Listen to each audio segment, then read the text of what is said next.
Of all the countries that have come into existence in the last century, no country's birth certificate is more legitimate than that of Israel. One reason is that many of the men who founded the country, Theodore Herzl, Zeb Jabotinsky, David Ben-Gurion, Menachem Begin, Yitzhak Shamir, were either lawyers or had legal training. They were obsessed with making it legal. Unlike almost every other country, lawyers, not generals, were the midwives of Israel's birth, or more accurately, rebirth, since it had existed as an independent country twice before in history. Step by legal step, Israel moved legally toward nationhood, from the Balfour Declaration in 1917 to the San Remo Agreement in 1920, to the League of Nations Resolution in 1922, to the Anglo-American Convention on Palestine in 1924, to the partition of land ordained by the United Nations in 1947 into a nation-state for the Jewish people and an Arab state.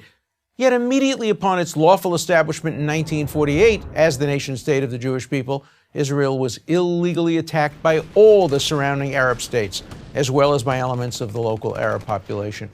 In defending its right to exist during that war, Israel lost 1% of its population, including many civilians and Holocaust survivors. It also lost some of the land assigned to it by the United Nations. It captured other land from the aggressors that was originally assigned to the Arab state. The end result of that war against Israel was an armistice line that prevailed until 1967, when Israel was once again attacked by Jordan during Israel's war with Egypt and Syria.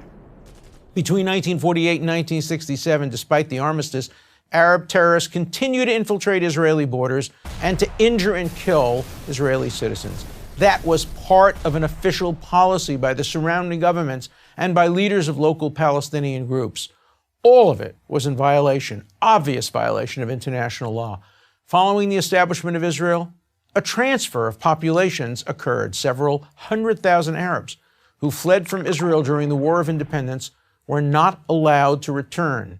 Some had chosen to leave, assured by their Arab leaders that the fledgling country would not last a week. Others were forced to leave. At that time, approximately the same number of Jews were forced to leave Arab countries, another violation of international law, where they had lived for thousands of years. The difference was that Arab countries kept the Arabs who left Israel in refugee camps, where many of them still live more than half a century after leaving Israel. And Israel, on the other hand, fully integrated all the Jewish refugees from Arab countries into Israeli society, where many of their descendants now serve in the highest positions of Israeli life. Israel's establishment as the nation-state of the Jewish people by entirely lawful means is quite remarkable for several reasons. First, there is no country in the world that is as surrounded by hostile enemies as is Israel. It's been that way since 1948. Yet Israel sought the way of the pen rather than of the sword. It has needed the sword to survive, but its preference has always been for the pen. That is, for peaceful negotiations. Its peace treaty with Egypt in 1978, its peaceful abandonment of Gaza in 2005, and its many attempts to reach a peace agreement with the Palestinians are examples. Yet despite its entirely lawful origins, Israel is the only country in the world today whose origins, and therefore its very legitimacy, have been questioned by the General Assembly of the United Nations, by numerous member nations, and by many organizations that claim the mantle of human rights and the rule of law. Ironically, current attacks on Israel's legitimacy have taken the form of lawfare, the use of international law as a weapon.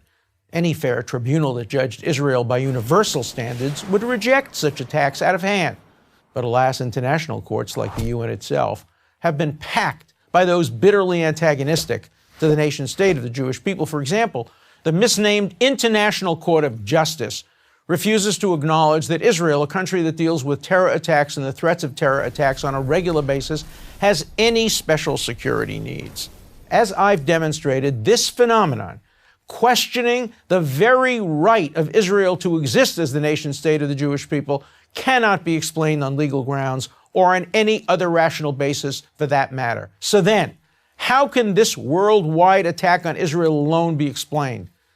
In only one way. It is pure bigotry. And there's a word for this bigotry: anti-Semitism.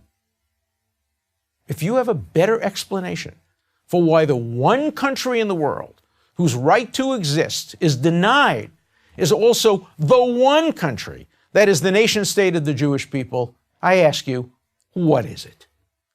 I'm Alan Dershowitz, professor of law at Harvard University for Prager University.